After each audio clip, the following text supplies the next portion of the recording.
आठवां अध्याय त्रिदेवों का काल प्रभाव। मुनि बोले, तब इस काल की आयु का प्रमाण क्या कहा जाए? किस काल रूप की परम अवधि की संख्या कितनी है? वायु ने कहा, इसका पहला नाम निमिष मात्र है। इसकी सीमा शांत से परे है। पलक लगाना निमेष है।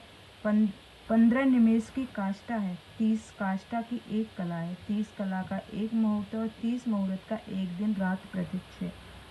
इसी 30 दिन रात को 2 पक्ष और 2 पक्ष का एक मास होता है। पितरों का कृष्ण पक्ष रात्रि और शुक्ल पक्ष दिन होता है। 6 महीने का अयन और 2 का अयन का 1 वर्ष होता है। जो मनुष्य 1 वर्ष, देवताओं को 1 दिन रात बराबर होता है। शास्त्र का यह निश्चय दक्षिणायन को रात्रि और उत्तरायण को दिन कहते हैं। मनुष्य के 30 वर्ष का समय देवताओं को 1 महीने के बराबर है।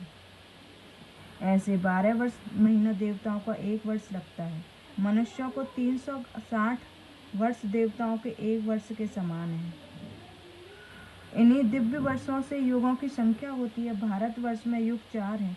सतयुग, त्रेता, द्वापर, तत्पश्चात कलयुग होता है। इन देवताओं के 4000 वर्ष का सतयुग है, 3000 का त्रेता है और 2000 वर्ष का द्वापर और कलयुग 3000 वर्ष तक का है। चारा युग 12,000 वर्ष के होते हैं। जब ऐसी 1000 चतुर्युगी व्यतीत होती है तब उसका एक कल्प होता है। 71 चौयुगी का एक मनवंतर होता है। तब एक कल्प में 14 मनु होते हैं। ऐसे सैकड़ों और हजारों कल्प और मनवंतर व्यतीत हो चुके हैं, जिन्हें कोई नहीं जानता और न इनका कोई क्रम ही लगा सकता है। प्रत्येक कल्प के एक ब्रह्मा होते हैं और जो उनका एक दिन होता है।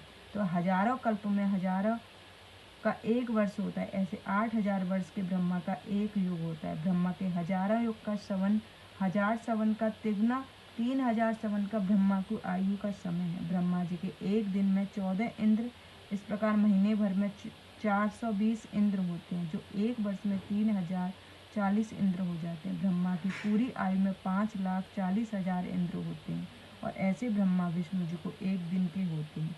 जो रुद्र के दिन तक विष्णु की स्थिति है, साक्षात शिव की यही काल संख्या है, जिसका दूसरा नाम सत और पूर्व क्रम से जिसकी आयु में 5,40,000 रुद्र होते हैं। इसी क्रम से उसकी सबकी अवस्था ज्ञात होती है, परंतु साक्षात शिव में काल की प्रवृत्ति नहीं होती। वो जितना काल कहा है उतनी में ही परमात्मा का एक दिन है, इतनी ही रात्रि होती है। एक दिन की सृष्टि और रात्रि में प्रलय होता है, परंतु इसके लिए दिन रात कुछ नहीं है। उसका उल्लंघन कोई नहीं कर सकता। सारा संसार उनके अधीन है। ऐसे महान शंकर जी को नमस्कार है। इति शिव महापुराण सुक्तम वायव्य संहिता का 8वां अध्याय समाप्त। जय गुरु जी, शुक्राना गुरु जी। ओम नमः शिवाय। शिव जी सदा सहाय। ओम नमः शिवाय। गुरु जी सदा सहाय। जय गुरु जी।